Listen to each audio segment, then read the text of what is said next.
Good evening, ladies and gentlemen, and welcome back to the channel. If you're new, my name is Lee, aka Rollin Thunder, and in today's video we're talking about riding with ailments. So sit back, relax, grab a cup of tea, and let us get into the video.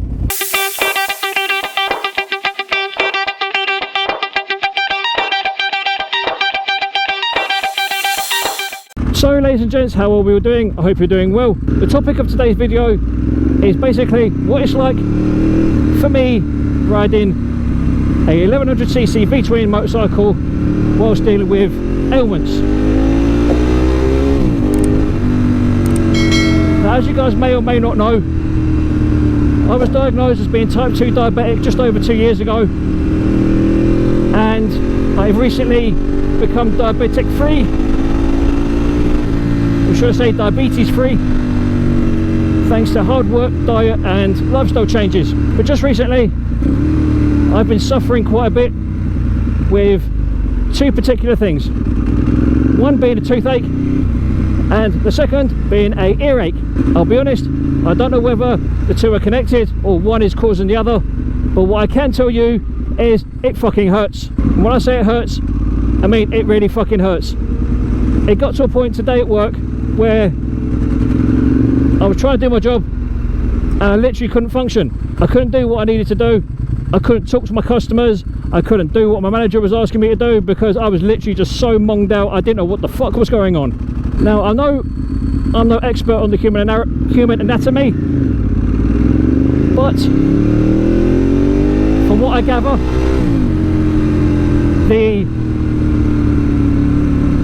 ear canal or eardrum is somehow connected via nerves and God knows what else to your jaw, or your teeth in this case. And again, I am no doctor, I am no biology teacher, I know absolutely diddly squat when it comes to anatomy as such and where everything goes. I mean, I know the basics, I mean, who doesn't? But I do not know how and where and why, in what wonderful ways the ears, the eardrums, ear canals, whatever, are connected to your teeth. But what I do know is when one or the other or both decide to fuck about and irritate the living piss out of you, it hurts. It really, really hurts. Now, I'm not one to moan and whine about certain situations, and I'm not looking for sympathy when I say that either. You know, I know there are people out there that will quite literally tell the world their ailments and expect some kind of sympathy for it, whether they're self-inflicted or whatever. I mean, obviously if they're self-inflicted, then you've got no one to blame but yourself. For me, I think mine is partially self-inflicted but also partially situational, if that makes any sense. And what I mean by that is, just recently where it's been so hot, me and the missus have been sleeping with a fan on in our bedroom, because obviously, you know, when you share a bed with someone, you do get hot. There's no two ways about it. You do get absolutely fucking roasting. And with it being the back end of summer now in the UK, we do get the occasional hot evening, i.e. like last night for example, and you know, it gets very, very uncomfortable. Well, for me it does anyway. So naturally, the best course of action in that particular circumstance is to bang on a tower fan, and we're all good. The downside to that, however, is what I am now currently experiencing. I have got an earache, which feels like I've got a fucking chainsaw going around in my head, along with a toothache that feels like I've swallowed a fucking screwdriver. What swallowing a screwdriver feels like, I honestly don't know. I'm not adverse to swallowing household instruments or tools, apart from that one time where I was a kid and I thought I'd be clever and try and eat an entire Cadbury twirl, if anyone remembers what those things were back in the day. I inadvertently ate one as well as the wrapper,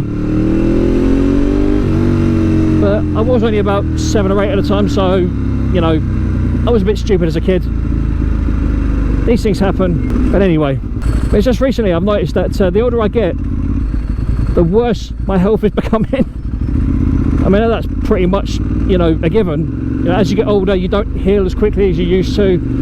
you don't recover from ailments as quickly as you used to. Like for example, as a kid and as a teenager, if I ever got a cold or the flu or whatever, I would have got over that within the space of a couple of hours, maybe a day, 2 days tops. But now, as a 30-something-year-old man, I ain't that fucking lucky. But it is what it is. So as you can imagine, trying to ride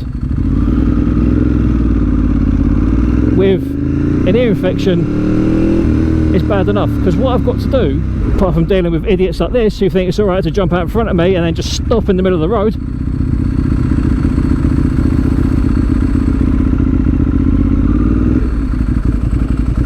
as you do, I've actually got cotton wool in my left ear, which is the ear that's causing me grief, and one earplug in the right.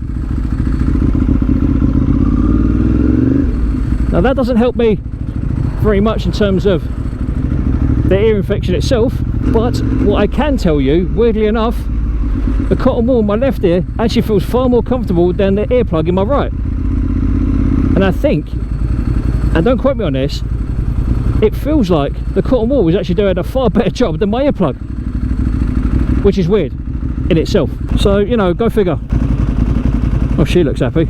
If anyone else has ever ridden or tried to ride with some sort of ailment, like an ear infection, like toothache, feel free to let me know in the comments box down below, and let me know how you guys got around the issue of trying to navigate street riding or track days or whatever it is you were doing at the time, because you never know, there may be someone out there that's watching this video that could benefit from that little bit of advice, that little tip that makes their riding experience a bit more comfortable,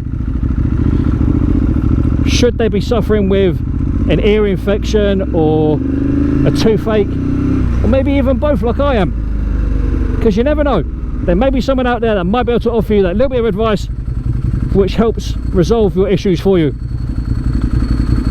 And that's also kind of like what this channel's about. I don't want this channel to become, you know, a commercial channel or anything like that. I'm all about sharing advice and stories and so on, because that's what the channel's about. Which brings me on to another point. And sorry, this is a little bit of a rant, so the rant starts now, but will end relatively soon, I promise. And that is, just recently, I've just noticed that I've hit just over 7,000 subscribers, and I'm getting people on Facebook, Instagram, Twitter, and all sorts of weird and wonderful places sending me messages asking me if I want them to promote my channel. Do I want some random nobody in India or Sri Lanka or Pakistan or wherever the fuck they happen to be promoting my channel? No, it's as simple as that. No. You know, I've got 7,000 subscribers through hard work and dedication on my own. I don't need, and I repeat this, I do not need people trying to, you know, grab hold of my coattails and try and make a living, sorry, off me. And I'll give you an example. Some guy messaged me on Facebook a couple of weeks back offering to, in inverted commas, promote my channel, and that he was a YouTube, Instagram, Facebook digital marketing expert. How much of an expert can you be if you're having to promote your business on Facebook? Why do you not have your own website? Why do you not have your own email address? And why is it, for example, and I've seen this, why is it that they have not one, not two, but multiple fucking email addresses to send PayPal payments to? Do you know what I mean? You know, I've heard of people and seen, you know, friends and family that have tried to do this whole YouTube thing in the past, and they've been absolutely and utterly stitched up. Believe it or not, that almost happened to me. Almost. Thankfully, I was wise to what was going on, and I was able to, without any issue, escape that particular trap. Let this be a warning to anyone that watches my videos, that there are people out there that literally just want to scam you something rotten. I'm not one for, you know, going after people, you know, ripping into them for trying to earn a living. You know, it's fine, whatever. You know, I understand people need to earn a living some way or another. Whether it be a way I agree with or not, you know, is debatable. But at the end of the day, what I don't understand is,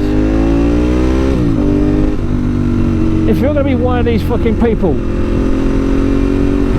that are going to do stupid shit like that,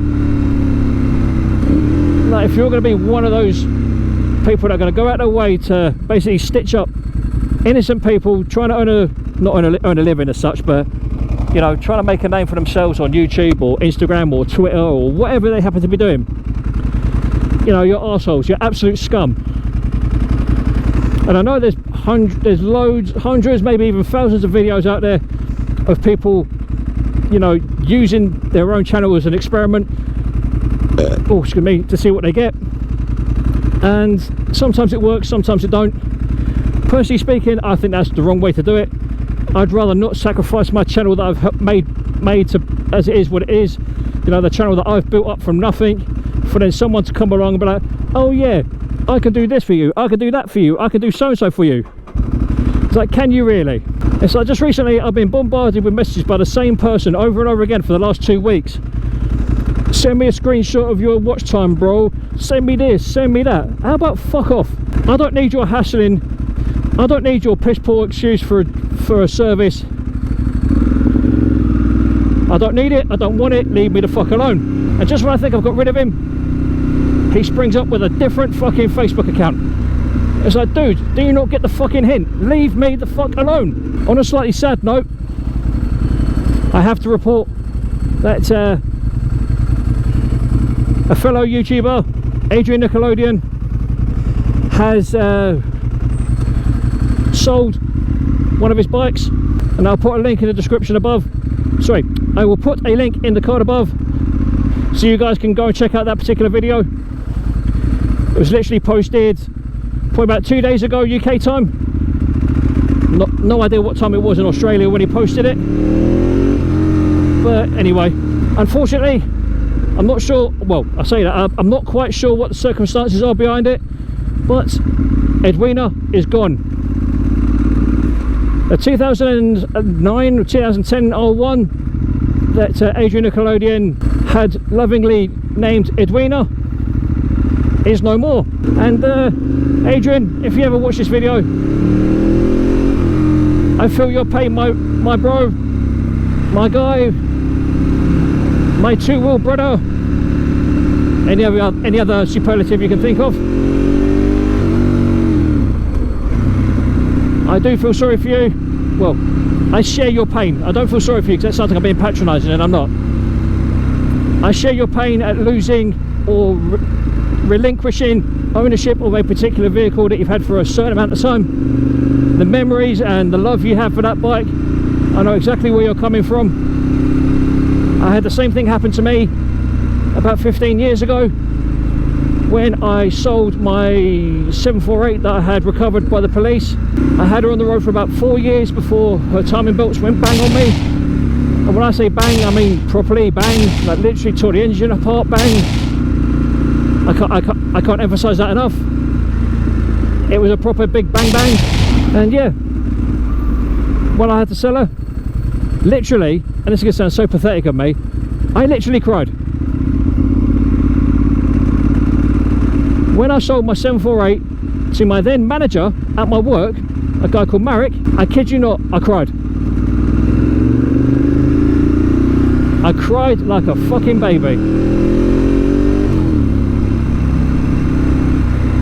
But that wasn't to say that, you know, obviously I was sad about selling the bike because I really didn't want to, but I knew she was going to a good home, to someone who could actually put her back together and treat her the way she deserved to be. What actually happened in the end was Marek bought the bike off me, took her apart, dropped the engine out, bought a 916 engine, stuck that in the chassis, and basically turned her into a 748 916 hybrid, which in a way was kind of cool, but you know, I kind of wish he hadn't done that, because he should have kept it as a 748, that's what it was. But I digress. I ended up going on to bigger and better things. As you guys may know through previous videos, I've had two 848s and this, so you know, I haven't done too badly out of it, I must admit. What Adrian's going to do in the future, I don't know, but no doubt he'll let us all know in good time. And Adrian, whatever you do, dude, enjoy it. I know you love your MT10 and I'm glad you get the most enjoyment out of it. I'm looking to get an MT10 soon as well. You know, just as something else. Why is this idiot slowing down for? Oh, that's why, some idiots crossing the road without looking. I need to get a test ride on an MT10 at some point very, very soon. Between now and either before or after Christmas. In all fairness, it'll probably be after Christmas now, the way things are going.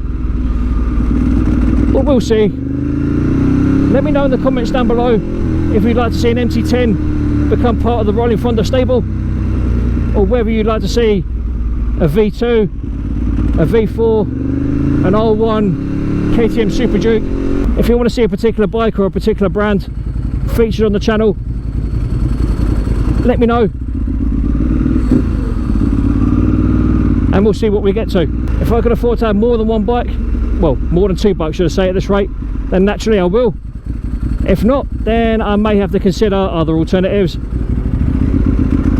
like potentially taking this bike off the road and turning her into a track bike and having one street bike, one track bike. But what that's going to be, I don't know yet, but we'll soon see. And as always, ladies and gents, you know, thank you for joining me on my YouTube journey. Thank you for spending some time with me and watching the video to the end. And if you could do me a massive favour, smash that like button, as it does help me out with the YouTube algorithm and it does help promote the channel to new people. But for now, ladies and gentlemen, as always, you have been fucking awesome. I have been Lee, aka Rollin Thunder, saying look after yourselves, look after each other, stay safe on the roads, be aware of COVID-19, and as always, be safe, be happy, and for now, adios.